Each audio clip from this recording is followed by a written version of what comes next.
نحمده ونصلي على رسوله الكريم أما بعد أعوذ بالله من الشيطان الرجيم بسم الله الرحمن الرحيم প্রিয় ভিউয়ার্স, আমি আপনাদের সামনে আজকে যে বিষয়টি নিয়ে কথা বলবো সেটি হচ্ছে জানাজার সালাত অর্থাৎ জানাজার নামাজ।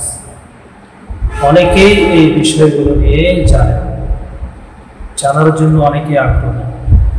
আমাকে অনেক ভাই বলেছেন যে জানাজার বিষয় নিয়ে কিছু ভিডিও বানার জন্য, তো তাদের উদ্দেশ্যে আজকে আমি এই ভিডিওর আয়োজন করেছি।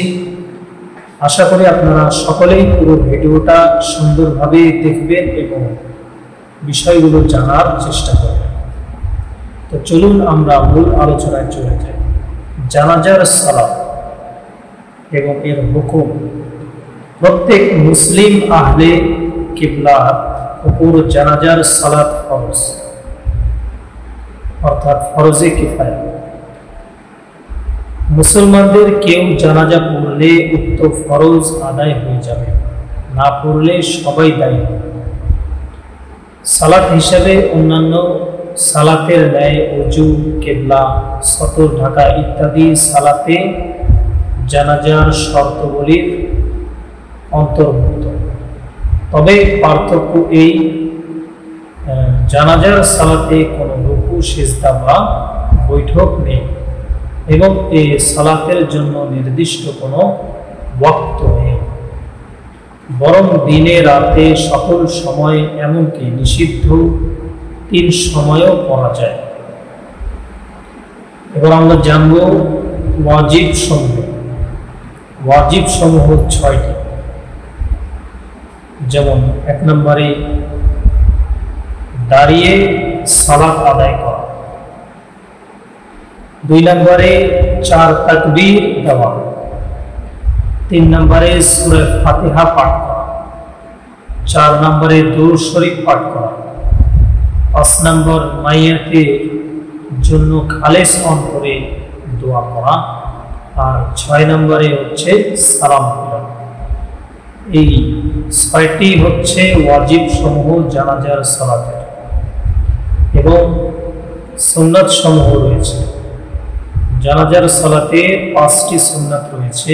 তার মধ্যে 1 নম্বর হচ্ছে জামাত সহকারে সালাত আদায় করা, 2 নম্বর কমপক্ষে 3টি কাতার হওয়া, ইমাম বা একাকী মুসল্লির জন্য পুরুষের মাথা ও মেয়েদের কোমর বরাবর দাঁড়ানো, 4 নম্বরে ফাতিহা ব্যতীত অন্য একটি সূরা এবং হাদিসে বর্ণিত দোয়া সমূহ পাঠ করা, 5 নম্বরে হচ্ছে সালাত শেষে জানাজা উঠানো পর্যন্ত দাঁড়িয়ে থাকা, বাকি সবই মুস্তাহাব। যদি ভুলক্রমে 3 তাকবীর হয়ে যায় তবে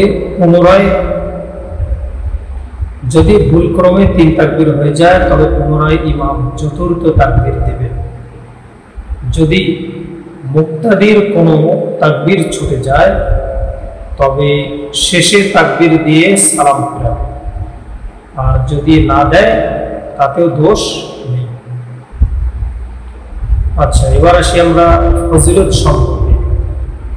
রাসূলুল্লাহ সাল্লাল্লাহু আলাইহি ওয়াসাল্লাম ইরশাদ করেন, যে ব্যক্তি ঈমানের সাথে ও সওয়াবের আশায় কোনো জানাজায় শরীক হলো এবং দাফন শেষে ফিরে এলো, সে ব্যক্তি 2 কেরাত সমপরিমাণ নেকি পেল। প্রতি কেরাত উহুদ পাহাড়ের সমতুল্য। আর যে ব্যক্তি কেবলমাত্র জানাজা পড়ে ফিরে এলো, সে 1 কেরাত পরিমাণ নেকি পেল। সুতরাং আমাদেরকে জানাজার সালাত আদায় করাই উত্তম। এবার আমরা জানবো কাতার দাঁড়ানো সম্পর্কে। ইমামের পেছনে কাঁধে কাঁধ ও পায়ে পা মিলিয়ে কাতার দেবেন। এই সময়ে জামার হাতাগুলো খুলে দেবে ও টাকনোর উপরে কাপড় রাখবে। জুতা স্যান্ডেল খোলার প্রয়োজন নেই, যদি তাতে নাপাকি থাকে তবে তা মাটিতে ঘষে নিলেই যথেষ্ট হবে। এ সময় জুতা স্যান্ডেল থেকে পা বের করে তার উপরে দাঁড়ানো সিফ বোকামি। মাইয়াতকে উত্তর মাথা করে কেবলার দিকে সামনে রাখবে। যদি মাইয়াত পুরুষ হন তবে ইমাম মাইয়াতের মাথা বরাবর দাঁড়াবেন, আর যদি মহিলা হন তবে মাইয়াতের কোমর বরাবর দাঁড়াবেন। প্রিয় বন্ধুরা, আমরা জানলাম দাঁড়ানো সম্পর্কে। ভিডিওটি অনেক লম্বা হয়ে যাচ্ছে, না হলে আরো অনেক বিষয় বলতাম। তো বেশি লম্বা ভিডিও করলে আপনারা বিরক্ত হয়ে যাবেন। আমরা যে মূল কথা বা যে বিষয়গুলো আমরা জানবো সেটা হচ্ছে কিভাবে আমরা নামাজটা পড়াবো। আমরা অনেকেই এই বিষয়টা জানি না। প্রথমে আমরা কি পড়ব? প্রথমে আমরা সূরাতুল ফাতিহা পড়ব এবং প্রথম তাকবীরে আমরা সূরাতুল ফাতিহা পড়ার পরে তার সঙ্গে সূরাতুল ইখলাস পড়ব। যে কোনো একটা সূরা মেলাবো, অর্থাৎ সূরা ফাতিহার পরে যে কোনো একটা সূরা মেলাবো। এরপরে দ্বিতীয় তাকবীরে আমরা দরুদ শরীফ পড়ব এবং 3 নম্বর তাকবীরে আমরা মাইয়াতের জন্য দোয়া করব এবং চতুর্থ তাকবীর দিয়ে আমরা সালাম ফেরাব। আমি দোয়াগুলো করছি। প্রথম তাকবীরে বলবো সূরা ফাতিহা, দ্বিতীয় তাকবীরে বলবো দরুদ শরীফ, তৃতীয় তাকবীরে মাইয়াতের জন্য দোয়া এবং চতুর্থ তাকবীরে যে চতুর্থ তাকবীর, এই চতুর্থ তাকবীর দিয়ে আমরা সালাম ফেরাব। আমরা সূরা ফাতিহা জানি, সকলের মুখস্থ, এবং সূরা ইখলাসও সকলের মুখস্থ। দুরূদ শরীফ যেটা আমরা নামাজে পড়ি, আল্লাহুম্মা সাল্লি আলা মুহাম্মাদিন ওয়া আলা আলি মুহাম্মাদ কামা সাল্লাইতা আলা ইব্রাহিম ওয়া আলা আলি ইব্রাহিম ইন্নাকা হামিদুম মাজিদ, এটা 2 নম্বর তাকবীর। আর 3 নম্বর তাকবীর হবে